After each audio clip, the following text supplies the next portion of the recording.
زياد، ممكن تقول لي ايه الفرق ما بين الاستثمار الريزيدنشال والكوميرشال؟ تعالي نتكلم كده سريعا عن الفرق بين الاثنين.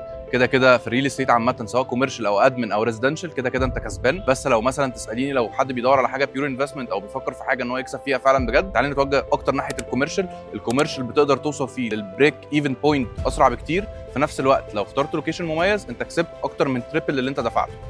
يعني تعالى مثلا اكلمك النهارده عن الريزيدنشال. بيتباع النهارده كام مع ماونتن فيو، وكان بيبيع قبل كده بكام؟ فيرست لونش لماونتن فيو كانت بتبيع الشقق الثلاث اوض نوم بتبدا معاهم من اول 2 و3 مليون جنيه. النهارده ماونتن فيو اقل يونت بتبيعها من اول 13 مليون جنيه. ومثلا لو هتتكلم مثلا عن نقطه ثانيه، النهارده عندك اي مكان كوميرشال، طبعا النصيحه اللي بنصحها لاي حد بيشتري كوميرشال، كده انت كسبان. بس فكر في حاجه واحده بس، انت هتشتري مع مين وفين. وطبعا بالنسبه لنا لو انت بتفكر او بتقارن بين الاثنين، طبعا مفيش حاجه اسمها صح وغلط، هو بالعكس انت النيد بتاعتك فين والنيد بتاعتك هي اللي هتوجهك.